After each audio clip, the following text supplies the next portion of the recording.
नमस्ते मेरे प्यारे दोस्तों। आज मैं आपको सुनाऊंगी पंचतंत्र की कहानी अभागा बुनकर। दोस्तों, एक नगर में सोमिलक नाम का जुलाहा रहता था।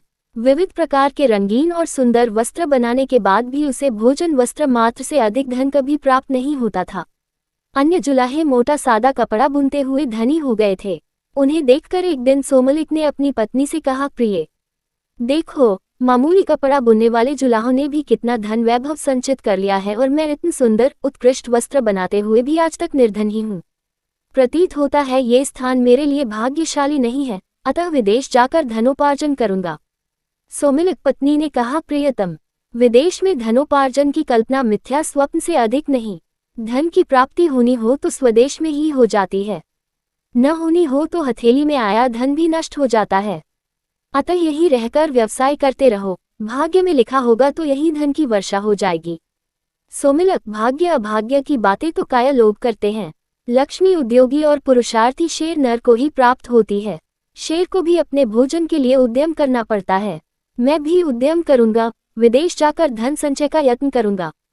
ये कहकर सोमिलक वर्धमानपुर चला गया। वहां 3 वर्षों में अपने कौशल से 300 सोने की मुहरें लेकर वह घर की ओर चल दिया। रास्ता लंबा था, आधे रास्ते में ही दिन ढल गया, शाम हो गई। आसपास कोई घर नहीं था। एक मोटे वृक्ष की शाखा के ऊपर चढ़कर रात बिताई।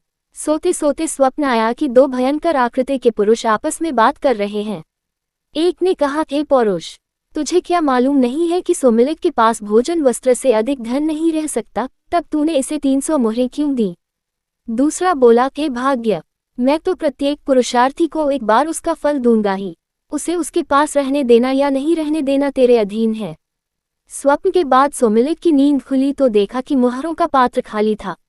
इतने कष्टों से संचित धन के इस तरह लुप्त हो जाने से सोमिलक बड़ा दुखी हुआ और सोचने लगा, अपनी पत्नी को कौन सा मुख दिखाऊंगा, मित्र क्या कहेंगे।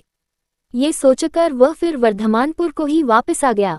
वहां दिन रात घोर परिश्रम करके उसने वर्ष भर में ही 500 मोहरें जमा कर लीं। उन्हें लेकर वह घर की ओर जा रहा था कि फिर आधे रास्ते में रात पड़ गई। इस बार वह सोने के लिए ठहरा नहीं, चलता ही गया। किंतु चलते चलते ही उसने फिर उन दोनों पौरुष और भाग्य को पहले की तरह बातचीत करते सुना।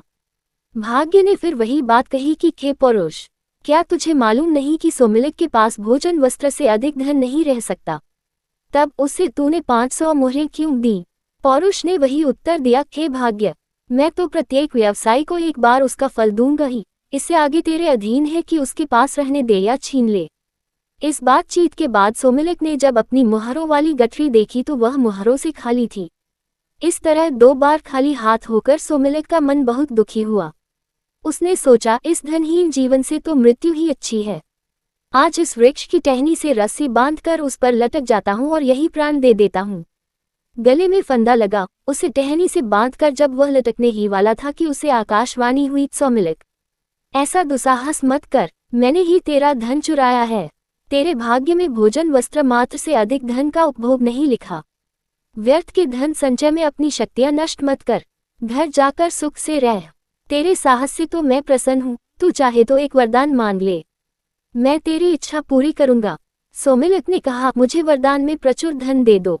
अदृष्ट देवता ने उत्तर दिया, धन का क्या उपयोग, तेरे भाग्य में उसका उपभोग नहीं है। भोग रहित धन को लेकर क्या करेगा? सोमिलक तो धन का भूखा था, बोला, भोग हो या न हो, मुझे धन ही चाहिए। बिना उपयोग या उपभोग के भी धन की बड़ी महिमा है। संसार में वही पूज्य माना जाता है जिसके पास धन का संचय हो। कृपण और अकुलीन भी समाज में आदर पाते हैं। सोमिलक की बात सुनने के बाद देवता ने कहा, यदि यही बात है, धन की इच्छा इतनी ही प्रबल है तो तू फिर वर्धमानपुर चला जा। वहां 2 बनियों के पुत्र हैं, एक गुप्त धन, दूसरा उपभोक्त धन। इन दोनों प्रकार के धनों का स्वरूप जानकर तू किसी एक का वरदान मांगना। यदि तू उपभोग की योग्यता के बिना धन चाहेगा तो तुझे गुप्त धन दे दूंगा, और यदि खर्च के लिए धन चाहेगा तो उपभोक्त धन दे दूंगा। ये कहकर वह देवता लुप्त हो गया। सोमिलक उसके आदेशानुसार फिर वर्धमानपुर पहुंचा। शाम हो गई थी। पूछता पूछता वह गुप्तधन के घर पर चला गया। घर पर उसका किसी ने सत्कार नहीं किया। इसके विपरीत उसे भला बुरा कहकर गुप्तधन और उसकी पत्नी ने घर से बाहर धकेलना चाहा। किंतु सोमिलक भी अपने संकल्प का पक्का था। सबके विरुद्ध होते हुए भी वह घर में घुसकर जा बैठा। भोजन के समय उसे गुप्तधन ने रूखी सूखी रोटी दे दी। उसे खाकर वह वहीं सो गया। स्वप्न में उसने फिर वही दोनों देव देखे। वे बातें कर रहे थे। एक कह रहा था, हे पौरुष, तूने गुप्तधन को भोग्य से इतना अधिक धन क्यों दे दिया कि उसने सुमिलित को भी रोटी दे दी। पौरुष ने उत्तर दिया, मेरा इसमें दोष नहीं। मुझे पुरुष के हाथों धर्म पालन करवाना ही है, उसका फल देना तेरे अधीन है। दूसरे दिन गुप्तधन पेचिश से बीमार हो गया और उसे उपवास करना पड़ा। इस तरह उसकी क्षतिपूर्ति हो गई। सोमिलक अगले दिन सुबह उपभुक्त धन के घर गया। वहां उसने भोजनादि द्वारा उसका सत्कार किया, सोने के लिए सुंदर शैया भी दी। सोते सोते उसने फिर सुना, वही दोनों देव बातें कर रहे थे। एक कह रहा था, हे पौरुष, इसने सोमिलक का सत्कार करते हुए बहुत धन व्यय कर दिया है, अब इसकी क्षतिपूर्ति कैसे होगी। दूसरे ने कहा, हे भाग्य, सत्कार के लिए धन व्यय करवाना मेरा धर्म था, इसका फल देना तेरे अधीन है। सुबह होने पर सोमिलक ने देखा कि राजदरबार से एक राजपुरुष राजप्रसाद के रूप में धन की भेंट लाकर उपभुक्त धन को दे रहा था। ये देखकर सोमिलक ने विचार किया कि ये संचय रहित उपभुक्त धन ही गुप्तधन से श्रेष्ठ है। जिस धन का दान कर दिया जाए या सत्कार्यों में व्यय कर दिया जाए वह धन संचित धन की अपेक्षा बहुत अच्छा होता है। धन्यवाद दोस्तों, वीडियो को लाइक करें और अपनी राय कमेंट बॉक्स में ज़रूर दें और हाँ, चैनल को सब्सक्राइब भी कर लें ताकि आपको हमारे सारे अपडेट्स मिलते रहें।